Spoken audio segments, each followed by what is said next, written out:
सूरज चव्हाणचा झापूक झुपूक हा चित्रपट खरंच चालेल का, याबद्दल बरेच प्रश्न पडलेले आहेत. तर ते सर्व प्रश्न या व्हिडिओमध्ये आपण जाणून घेणार आहोत. व्हिडिओ खूप इंटरेस्टिंग होणार आहे, त्यासाठी व्हिडिओ संपूर्ण पहा. मी व्हिडिओच्या शेवटी माझं मत सांगेल आणि तुम्ही सुद्धा तुमचं मत कमेंटमध्ये सांगू शकतात. तर नमस्कार, मी साहिल निकम तुम्हा सर्वांचं मनापासून स्वागत करतो. तर झापूक झुपूक ह्या चित्रपटाबद्दल जे पॉझिटिव्ह बातम्या आतापर्यंत येत आहेत तर त्या सुद्धा जाणून घेऊ, ज्याने चित्रपट चालेल, आणि निगेटिव्ह बातम्या आतापर्यंत येत आहेत तर त्या सुद्धा जाणून घेऊ, जेणेकरून कदाचित हा चित्रपट फ्लॉप होऊ शकतो. त्यामुळे तर सर्वप्रथम आपण पॉझिटिव्ह न्यूज ज्या आलेल्या आहेत किंवा त्या असू शकतात सूरज चव्हाण ह्याच्या झापूक झुपूक चित्रपटाच्या बाबतीत, तर ते आता आपण जाणून घेऊयात.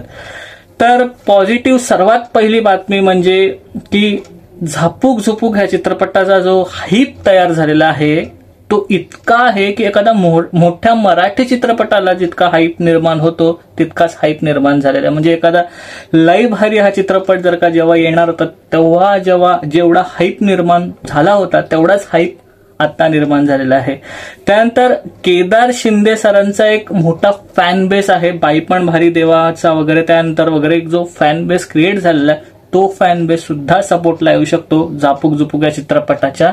आणि त्यानंतर जर का तुम्ही झापूक झुपूक या चित्रपटाचा ट्रेलर पाहिला तर ट्रेलर आतापर्यंत 3 मिलियन व्ह्यूजच्या आसपास आहे अक्रॉस युट्यूब. तर तोही फायदा होऊ शकतो, कारण तेवढ्या लोकांपर्यंत झापूक झुपूक या चित्रपटाचा ट्रेलर पोहोचलेला आहे. त्यानंतर केदार शिंदे, त्यानंतर सूरज चव्हाण हे जिथे तिथे ऍडव्हर्टायझिंग पब्लिसिटी करण्यासाठी त्यांच्या चित्रपटाची जात आहेत आणि त्यामुळेच तेवढ्या लोकांपर्यंत तो चित्रपट पोहोचतात. ती एक जमेची बाजू आहे या चित्रपटाची, जी चित्रपट चालण्यासाठी एक फायदा देऊ शकते. त्यानंतर अजून एक गोष्ट म्हणजे सूरज चव्हाण आपल्या सर्वांनाच माहिती आहे की रील बनवतो आणि त्याचा रील्स बघणारा एक फॅन बेस आहे, तर तोही सपोर्टला येऊ शकतो सूरज चव्हाणचा, असं मला वाटतं कुठेतरी. तर ह्या होत्या पॉझिटिव्ह बाजू. आता आपण येऊयात की निगेटिव्ह बाजू काय असू शकतात जेणेकरून चित्रपट फ्लॉप होऊ शकतो. तर मला जी पहिली निगेटिव्ह बाजू वाटते तर ती म्हणजे की मोठ्या चित्रपटासोबत सूरज चव्हाणाचा झापूक झुपूक चित्रपट क्लॅश होणार आहे. म्हणजे देव माणूस हा चित्रपट सुद्धा 25 एप्रिललाच रिलीज होणार आहे, ज्यात महेश मांजरेकर सर काम करत आहेत आणि तो एक मोठा चित्रपट असणार आहे. तर त्याचं आव्हान सुद्धा झापूक झुपूक या चित्रपटाला असणार आहे. त्यामुळे कुठेतरी थोडेफार फ्लॉप व्हायचे चान्सेस मला वाटतात. अजूनपर्यंत आपण गॅरंटी देऊ शकत नाही, कारण झापूक झुपूक चित्रपट सुद्धा चालू शकतो. इतर चित्रपट म्हणजे आत्ताच्या हप्त्यात संत ज्ञानेश्वरांची मुक्ताई हा चित्रपट सुद्धा आलेला आहे. सुशीला आणि सुजित हा चित्रपट सुद्धा आहे. त्या व्यतिरिक्त हिंदी चित्रपट सुद्धा आहेत. त्यामुळे ह्या सर्व चित्रपटांचं आव्हान असणार आहे, जी एक छोटीशी निगेटिव्ह बाजू असू शकते, ज्याने झापूक झुपूक हा चित्रपट कदाचित फ्लॉप होऊ शकतो. त्यानंतर सर्वात मोठी निगेटिव्ह बाजू म्हणजे ट्रोलर्स.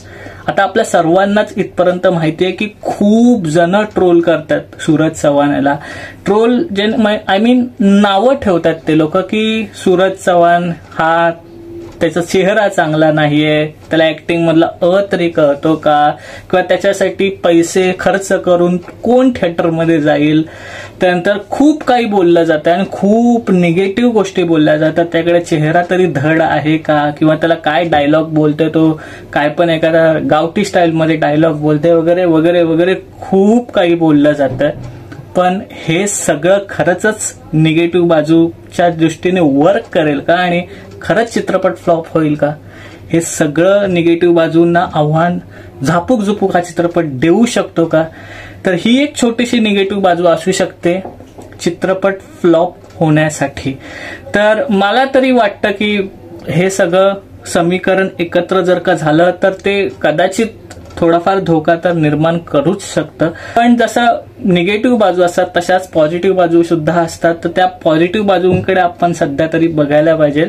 आणि आता मी सांगतो की माझं मत काय आहे झापूक झुपूक या चित्रपटाच्या बाबतीत. आणि मला तरी स्पेशली वाटतं की हा चित्रपट चालेल. कारण एक छोटासा सॉफ्ट कॉर्नर सूरजला मिळू शकतो. सॉफ्ट कॉर्नर ह्याचा अर्थ की आजपर्यंत खूप मराठी चित्रपटातील जे कलाकार आहेत त्यांना संधी देऊन बघितली.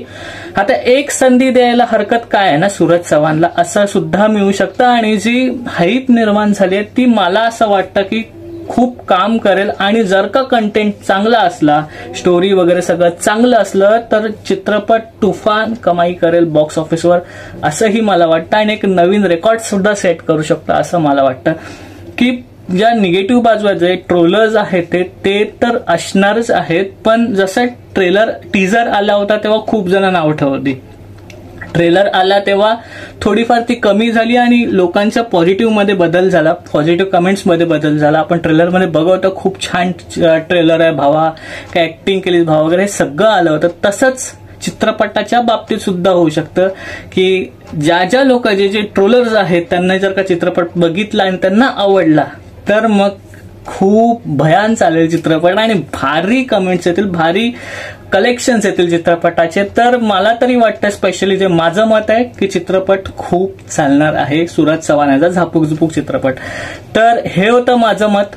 तुमचं मत सुद्धा तुम्ही कमेंटमध्ये सांगणार आहात, त्याचीही मी वाट बघेन. तर इथेच थांबूया. तुम्हाला काय वाटतं ते नक्की कमेंटमध्ये सांगा. पुढच्या व्हिडिओमध्ये आपण भेटू. तोपर्यंत आपलं युट्यूब चॅनल पिक्चर प्लॅटफॉर्म पाहत राहा. आणि लास्ट बट नॉट लिस्ट, स्वतःची काळजी घ्या.